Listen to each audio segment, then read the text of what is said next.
জাদুটোনা কিভাবে নষ্ট করবেন? অনেক সময় আমাদেরকে ব্ল্যাক ম্যাজিক করা হয়, জাদুটোনা করা হয়। আপনি আপনার উপরে কেউ তাবিজ করেছে কিনা, কিভাবে আপনি জাদুটোনা নষ্ট করবেন?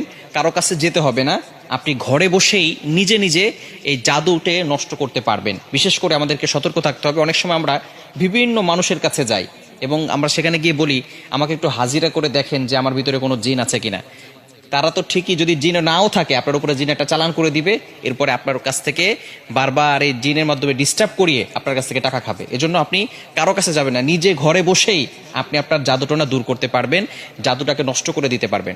বর্তমান সমাজে ম্যাক্সিমাম সময় দেখা যাচ্ছে যে আত্মীয় স্বজন, একেবারে কাছের মানুষগুলো আপনাকে জাদুটোনা করে আপনার জীবনটাকে নষ্ট করে ফেলবে। অনেক সময় দেখবেন কিভাবে বুঝবেন? আপনি অনেক সময় অসুস্থ হয়ে পড়ছেন, কিছুই ভালো লাগে না, ঘরে ভালো লাগে না, দোকানে ভালো লাগে না, ব্যবসায়িক প্রতিষ্ঠানে ভালো লাগে না, অথবা ব্যবসায় বারবার লস হয়ে যাচ্ছে, অথবা সংসারে কোনো শান্তি নাই, স্বামী স্ত্রীর ভিতরে ঝগড়া হচ্ছে, অথবা কোনো মেয়ের বিয়ে হচ্ছে।